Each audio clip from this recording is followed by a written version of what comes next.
জয় সিংহ মহারাজ পশুরাজের জয়। জয় সিংহ মহারাজ পশুরাজের জয়। আজ বিশেষ কারণে দরবারের আয়োজন করা হয়েছে। দীর্ঘদিন ধরে মনুষ্য জাতি আমাদের বন জঙ্গল কেটে শেষ করে দিচ্ছে, আমাদের বনরাজ্যে তারা গৃহ নির্মাণ করছে, আমাদের পশু প্রাণীদের ধরে ধরে খাঁচাবন্দি করে রাখছে। আমরা যদি কোনো প্রতিকার না করি, একতাবদ্ধ না হই, আমাদের বিনাশ নিশ্চিত। তোমরা জানো না, এই মনুষ্য জাতি হচ্ছে বিনাশের কারণ। প্রথমে বন, সাথে সাথে পশু বিনাশ, আবহাওয়া দূষিত করবে, তারপর পৃথিবীটাই ধ্বংস করে দেবে। কিন্তু না, আমরা তা হতে দেব না। মনুষ্য জাতির বিরুদ্ধে আমরা সংগ্রাম করব। গোপন সূত্রে খবর পেয়েছি, মনুষ্য জাতি দলমত, জাতি ধর্ম বর্ণ নির্বিশেষে ধনী দরিদ্র, নরনারী, শিশু, বৃদ্ধ বৃদ্ধা একত্রিত হয়ে কোনো উৎসব পালন করছে, যা ইতিপূর্বে দেখিনি। তোমাদের কাছে কি কোনো খবর আছে কিসের উৎসব হচ্ছে? কেউ বলতে পারবে? জয় হোক মহারাজ, কোনো উৎসব নয় মহারাজ, করোনা ভাইরাসের হাত থেকে মুক্তি পেতে কোয়ারেন্টাইন সেন্টার বানিয়েছে। হ্যাঁ মহারাজ, আমি রাত্রিতে গ্রামে প্রবেশ করেছিলাম। আগে তো আমাদের দেখলেই মানুষ দল বেঁধে তাড়া করত, কিন্তু এখন আর দল বেঁধে আমাদের পেছনে আসে না। মানুষ যেন ঘরে লুকিয়ে লুকিয়ে থাকছে, সকলের মুখে কাপড় বাঁধা, একজন আরেকজনের নিকট যায় না। মরা দেহগুলি রাস্তায় পড়ে রয়েছে, না কেউ শ্মশানে গিয়ে যাচ্ছে, না কবরস্থানে। শিয়াল কুকুর ভাইয়েরা খাচ্ছে বটে, তবে এদের মাঝেও বিবাদ। কুকুরের দল নাকি ভয় দেখাচ্ছে, যেই মরদেহ আহার করবে তারই করোনা পজিটিভ হবে। কোনো মেডিসিন নেই, মৃত্যু নিশ্চিত। চতুর শ্রীগাল ভাইয়েরা কুকুরদের কথা শুনে ভয়ে পালিয়ে এসেছে। একদল গাধা ও বন্য শুয়োর গল্প করছিল যে এ রোগ নাকি তাদের হয়েছিল, কিন্তু দুদিনেই আবার ঠিক হয়ে গেছে। বুঝা বড় দায়, এমন কঠিন রোগ দুদিনেই ঠিক, তাও আবার বিনা পথ্যে। সাদা খরগোশগুলো তো লাফিয়ে লাফিয়ে ঈদ গাইছিল যে এ রোগ নাকি কেবল মানুষেরই হবে, পশুদের হবে না। পাপ বুঝলে মহাপাপ করে চলেছে মনুষ্য জাতি, ফল তো পেতেই হবে। শুনেছি মানুষ নাকি দিকে দিকে চারা গাছ লাগাচ্ছে। ভালোই হবে মহারাজ, আর একটু বড় হলেই আমরা দল বেঁধে গিয়ে খেয়ে আসবো। মানুষ এত বোকা নয়, তোমার জন্য গাছ লাগাচ্ছে, মানুষের জন্যই মানুষ গাছ লাগাচ্ছে, বুঝলে? এইটুক কথাকার। আর কারোর কাছে কোনো খবর আছে? হ্যাঁ মহারাজ, আমি যতটুকু জানি করোনা ভাইরাসে আক্রান্ত হয়ে মানুষ মারা যাচ্ছে না। মানুষ ভীষণ চতুর, ঠিক উপায় খুঁজে নিয়েছে। তবে করোনা ভাইরাসের উৎপত্তিতে আমাদের মঙ্গল হয়েছে বলা যায়। মানুষের মাঝে একতা নষ্ট হয়ে গেছে। দল বেঁধে এসে আগে আমাদের শিকার করত, এখন আর আসে না। জঙ্গল কাটতেও আর দেখছি না। তবে উৎসব একটা হচ্ছে, করোনা আক্রান্ত মৃত্যু ব্যক্তিদের লকডাউনের জন্য শ্রাদ্ধানুষ্ঠান বন্ধ ছিল, এখন তা একসাথে পালন করা হচ্ছে।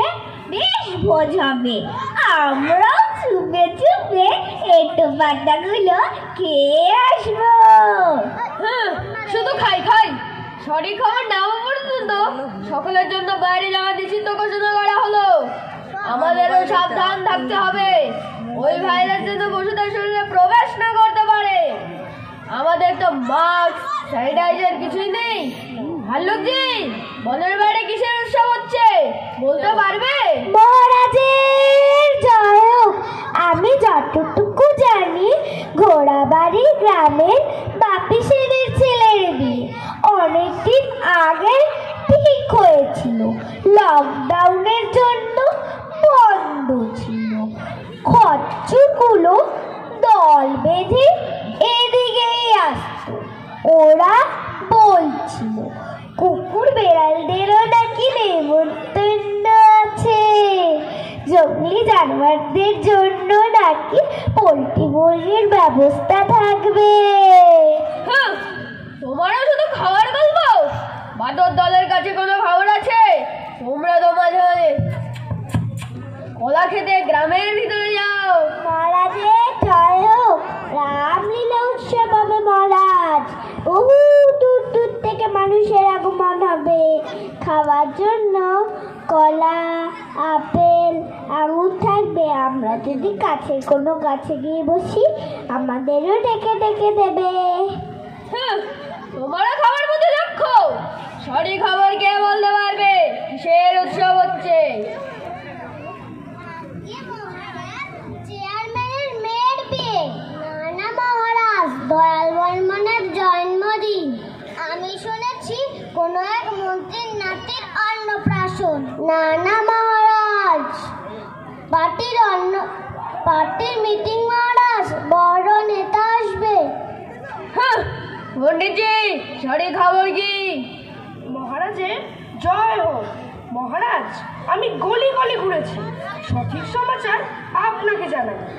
না কোনো কোয়ারেন্টাইন সেন্টার, না কোনো শ্রাদ্ধানুষ্ঠান হচ্ছে। বিয়ে, রামলীলা, অন্নপ্রাশন, জন্মদিন কিছুই নয়। না ওখানে কোনো নেতার মিটিং, ওখানে হচ্ছে মাতৃসেবা উৎসব। মাতৃসেবা উৎসব? সে আবার কি? মহারাজ, মনুষ্য সমাজে মাতা পিতা বৃদ্ধ হয়ে গেলে অধিকাংশ সন্তানের কাছে বোঝা হয়ে ওঠে। বৃদ্ধ বৃদ্ধাদের প্রতি সেবা যত্ন তো দূরের কথা, তাদের সাথে কথাও বলতে চায় না, ঘৃণা করে, বৃদ্ধাশ্রমে রেখে আসে।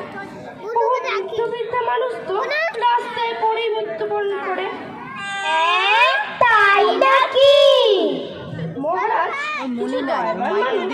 এই দুরবস্থা এবং নিজেদের ভবিষ্যৎ ভেবে মনুষ্য সমাজে পরিবর্তন আনতে চায়।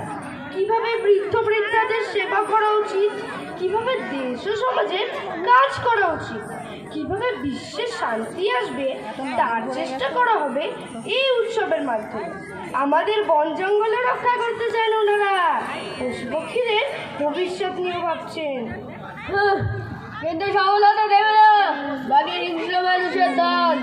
সারা বিশ্বে এখন মিথ্যাচার, অত্যাচার আর স্বার্থপরতা ভরে গেছে। ওই সামান্য কয়েকজন মানুষ কি করবে? সবার উপর মানুষ সত্য তাহার উপর নাই, তার ভুল প্রমাণ করে দিয়েছে মানুষ। আমিও তাই ভাবছি। বৃদ্ধ বৃদ্ধাদের দুরবস্থা, মানুষের স্বার্থপরতা দেখে মনে হয় মানুষ তাদের মনুষ্যত্ব হারিয়ে ফেলেছে। নিজেদের বৃদ্ধ মাতা পিতার সেবা যত্ন করে এই বোঝটুকু হারিয়ে ফেলেছে যে তাদেরকেও এক সময় বৃদ্ধ হতে হবে। তখন কি হবে? কে বলেছে এরা মানুষ? এরা আমাদের ঊর্ধ্বে নয়, এরা পশুরা অধম। এরা পশুরা অধম, আমাদের চেয়েও অনেক নিকৃষ্ট। তবে এমন পরিবর্তনের জন্য যদি মাতৃসেবা উৎসব হয়ে থাকে, এমন চিন্তাশীল দয়াবান ব্যক্তিদের সাধুবাদ জানাই। তবে বাকি মনুষ্য থেকে সদা সাবধান। দরবারের সমাপ্তি ঘোষণা করা হলো। জয় সিংহ মহারাজের জয়, জয় সিংহ মহারাজের জয়। সিংহ মহারাজ, সিংহ মহারাজ, আমাদের সিংহ মহারাজ সঠিক সময় সঠিক কথা বলেন মহারাজ। সঠিক সময় সঠিক কথা বলেন মহারাজ, আমাদের সিংহ মহারাজ, আমাদের সিংহ মহারাজ। নমস্কার। নমস্কার, আমার নাম রুদ্রনী চক্রবর্তী। আমার নাম লাভনিক দাস। আমার নাম অবিনাশ ভট্টাচার্য। আমার নাম অঙ্কিতা ঘোষ। আমার নাম সুমেধা কুণ্ডু। সৌজন্যা ভৌমিক। আমার নাম সৃজন দত্তা। শেষ হলো নাটক সিংহের দরবার।